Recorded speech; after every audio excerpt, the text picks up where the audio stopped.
Hello everyone, मैं हूँ दीपिका। आज की इस वीडियो में आप सुनेंगे क्लास 9th की हिंदी पाठ्य पुस्तक क्षितिज भाग 1 का गद्य खंड, जिसमें आज का अध्याय है प्रेमचंद के फटे जूते और इसके लेखक हैं हरिशंकर परसाई। तो आइए शुरू करते हैं।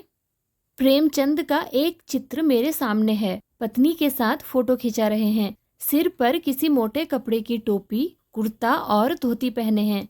कनपट्टी चिपकी है, गालों की हड्डियां उभर आई हैं, पर घनी मूछें चेहरे को भरा भरा बतलाती हैं। पाँव में कैनवस के जूते हैं, जिनके बंद बेतरतीब बंधे हैं। लापरवाही से उपयोग करने पर बंद के सिरों पर की लोहे की पतरी निकल जाती है और छेदों में बंद डालने में परेशानी होती है। तब बंद कैसे भी कस लिए जाते हैं।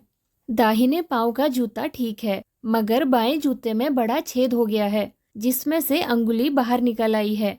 मेरी दृष्टि उस जूते पर अटक गई है। सोचता हूँ फोटो खिंचाने की अगर यह पोशाक है तो पहनने की कैसी होगी।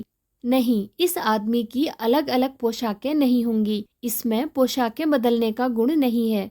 यह जैसा है वैसा ही फोटो में खिंच जाता है। मैं चेहरे की तरफ देखता हूँ।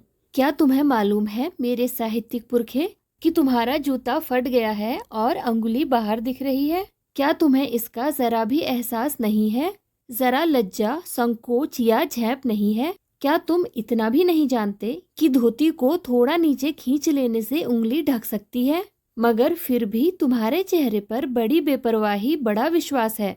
फोटोग्राफर ने जब रेडी प्लीज कहा होगा, तब परंपरा के अनुसार तुमने मुस्कान लाने की कोशिश की होगी। दर्द के गहरे कुएं के तल में कहीं पड़ी मुस्कान को धीरे धीरे खींचकर ऊपर निकाल रहे होंगे कि बीच में ही क्लिक करके फोटोग्राफर ने थैंक यू कह दिया होगा। विचित्र है यह अधूरी मुस्कान। यह मुस्कान नहीं, इसमें उपहास है, व्यंग है। यह कैसा आदमी है जो खुद तो फटे जूते पहने फोटो खिंचा रहा है, पर किसी पर हंस भी रहा है। फोटो ही खिंचाना था तो ठीक जूते पहन लेते या ना खिंचाते। फोटो ना खिंचाने से क्या बिगड़ता था? शायद पत्नी का आग्रह रहा हो और तुम अच्छा चल भाई कहकर बैठ गए होंगे। मगर यह कितनी बड़ी ट्रेजेडी है कि आदमी के पास फोटो खिंचाने को भी जूता ना हो। मैं तुम्हारी यह फोटो देखते देखते तुम्हारे क्लेश को अपने भीतर महसूस करके जैसे रो पड़ना चाहता हूँ, मगर तुम्हारी आंखों का यह तीखा दर्द भरा व्यंग मुझे एकदम रोक देता है। तुम फोटो का महत्व नहीं समझते। समझते होते तो किसी से फोटो खिंचाने के लिए जूते मांग लेते। लोग तो मांगे के कोट से वर दिखाई करते हैं और मांगे की मोटर से बारात निकालते हैं। फोटो खिंचाने के लिए तो बीवी तक मांग ली जाती है। तुमसे जूते ही मांगते नहीं बने। तुम फोटो का महत्व नहीं जानते।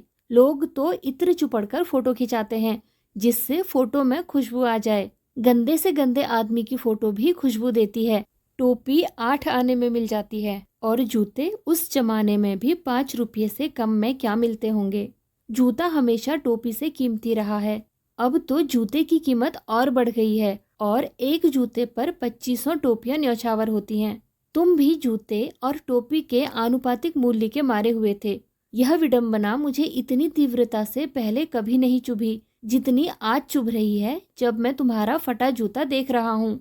तुम महान कथाकार, उपन्यास सम्राट, युग प्रवर्तक, जाने क्या क्या कहलाते थे, मगर फोटो में भी तुम्हारा जूता फटा हुआ है। मेरा जूता भी कोई अच्छा नहीं है। यों ऊपर से अच्छा दिखता है, उंगली बाहर नहीं निकलती, पर अंगूठे के नीचे तला फट गया है। अंगूठा जमीन से घिसता है और पैनी मिट्टी पर कभी रगड़ खाकर लहूलुहान भी हो जाता है। पूरा तला गिर जाएगा, पूरा पंजा छिल जाएगा, मगर अंगुली बाहर नहीं दिखेगी। तुम्हारी अंगुली दिखती है पर पाँव सुरक्षित है। मेरी अंगुली ढकी है पर पंजा नीचे घिस रहा है। तुम पर्दे का महत्व ही नहीं जानते। हम पर्दे पर कुर्बान हो जाते हैं। तुम फटा जूता बड़े ठाट से पहनते हो, मैं ऐसे नहीं पहन सकता। फोटो तो जिंदगी भर इस तरह नहीं खिंचाऊं, चाहे कोई जीवनी बिना फोटो के ही छाप दे। तुम्हारी यह व्यंग मुस्कान मेरे हौसले पस्त कर देती है। क्या मतलब है इसका? कौन सी मुस्कान है यह? क्या होरी का गोदान हो गया? क्या पूस की रात में नील गाय हल्कू का खेत चर गई? क्या सुजान भगत का लड़का मर गया क्योंकि डॉक्टर क्लब छोड़कर नहीं आ सकते?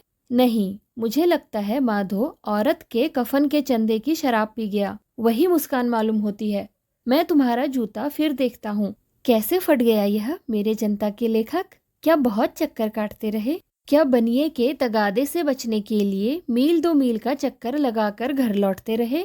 चक्कर लगाने से जूता फटता नहीं है, घिस जाता है। कुंभन दास का जूता भी फतेहपुर सीकरी जाने आने में घिस गया था। उसे बड़ा पछतावा हुआ। उसने कहा, आवत जात पनहिया घिस गई, बिसर गयो हरि नाम। और ऐसे बुलाकर देने वालों के लिए कहा था, जिनके देखे दुख उपजत है, तिनको करबो परे सलाम। चलने से जूता घिसता है, फटता नहीं। तुम्हारा जूता कैसे फट गया? मुझे लगता है तुम किसी सख्त चीज को ठोकर मारते रहे हो। कोई चीज जो परत पर परत सदियों से जम गई है, उसे शायद तुमने ठोकर मार मार कर अपना जूता फाड़ लिया। कोई टीला जो रास्ते पर खड़ा हो गया था, उस पर तुमने अपना जूता आजमाया। तुम उसे बचाकर उसके बगल से भी तो निकल सकते थे। टीलों से समझौता भी तो हो जाता है। सभी नदियां पहाड़ थोड़े ही फोड़ती हैं। कोई रास्ता बदलकर घूमकर भी तो चली जाती हैं। तुम समझौता कर नहीं सके।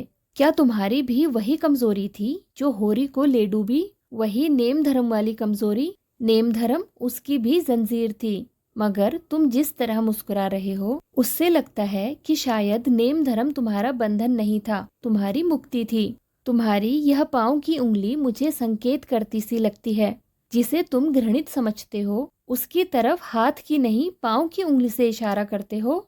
तुम क्या उसकी तरफ इशारा कर रहे हो जिसे ठोकर मारते मारते तुमने जूता फाड़ लिया?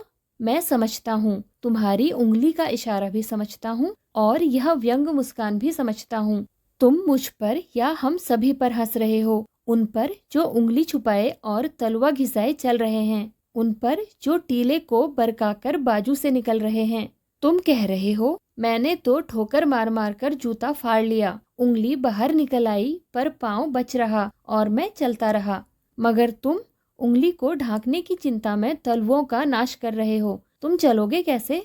मैं समझता हूँ। मैं तुम्हारे फटे जूते की बात समझता हूँ, अंगुली का इशारा समझता हूँ, तुम्हारी व्यंग मुस्कान समझता हूँ।